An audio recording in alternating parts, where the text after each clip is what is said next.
Hi there everyone, spydiechick here. Sure has been quite a while since I made my last video, and this video is going to be on the Strider SNG. So, what we're going to do first is get rid of all these Spydercos. So what we're going to be looking at today is the Strider SNG.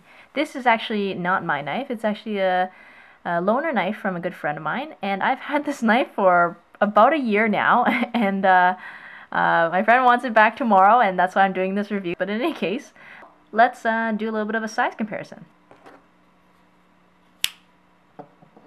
The Spyderco Delica, Spyderco Chaparral,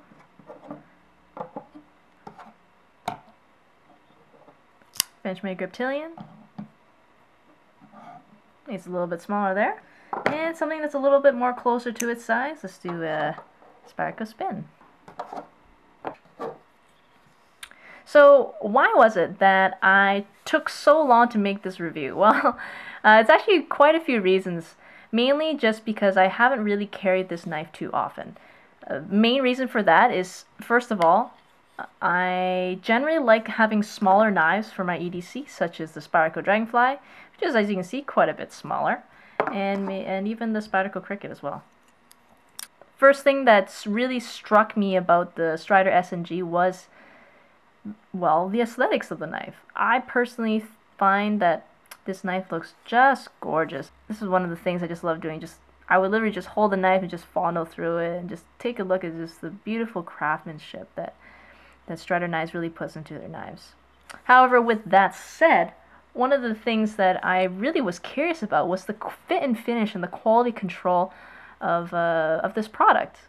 I mean, I find that I'm personally pretty anal with my knives being just perfect, but when it comes to a knife at this price range, I thought it would be necessary and practical to really be just a little bit more cautious about little things. For instance, one of the things that I saw was, as you can see here, blade centering. You see here, the blade is not even centered. That was really surprising to me, considering that my friend that lent me this knife, he told me he went through about 6 or 7 different Strider SNG models before he picked this one. He found that this one had the fewest, quote-unquote, fewest amount of quality control issues.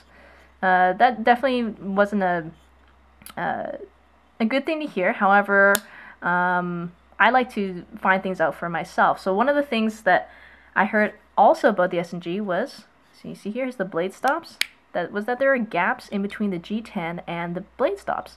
Now I was curious about this, and what I did was I I grabbed a piece of paper, and I put a piece of paper in here in between the G10 and the blade stop, and I stuck it in here, and if there was a gap, the paper would pull really easily out, and I'm putting quite a bit of pressure, and see there, the paper ripped. And there's definitely no gap in between the blade stops, which was great. I would think that'd be a serious annoyance on my part if I did find that. Put on this side, yeah, there's no gap whatsoever, which is definitely a nice thing to see. When I was using this knife, I was doing some blade testing, so I just wanted to see how the knife would feel under quite a bit of use when I would be cutting cardboard and just doing stabbing cuts through cardboard outside. I've noticed that when I was using the knife for long periods of time, I found that when I put pressure and using the knife, I found that quite a few hot spots right about here. So this is this area right here, just behind the jimping. And that's when I really came to notice that the spine here, or the corners on this blade, they're actually not very radius. I mean, in my opinion, I find they're kind of hard, or the edges are definitely substantial. So if you can see the Spyderco Delica, the corners are a little bit smoother, definitely a lot more radius, and they're a lot more comfortable in use. Same goes for something like the Benchmade Reptilian. If I hold the knife pretty firm in my hand, it's actually very comfortable on this side.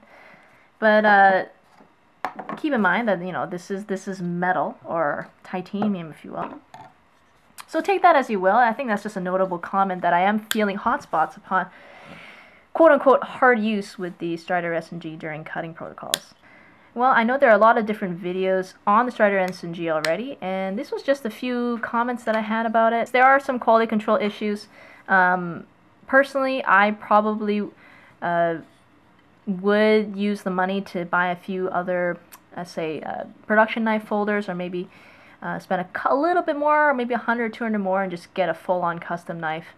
But for those that are really liking and they really dig the Strider SNG look and just what all the things that they can offer, well, completely understand where you're coming from. Alright, that's my little commentary on the Strider SNG. Not a full review, haven't used it quite a bit enough, but expect a few more videos from me soon. Alright everyone, thank you so much for watching. If you guys have any comments, please leave them down below. Alright, take care.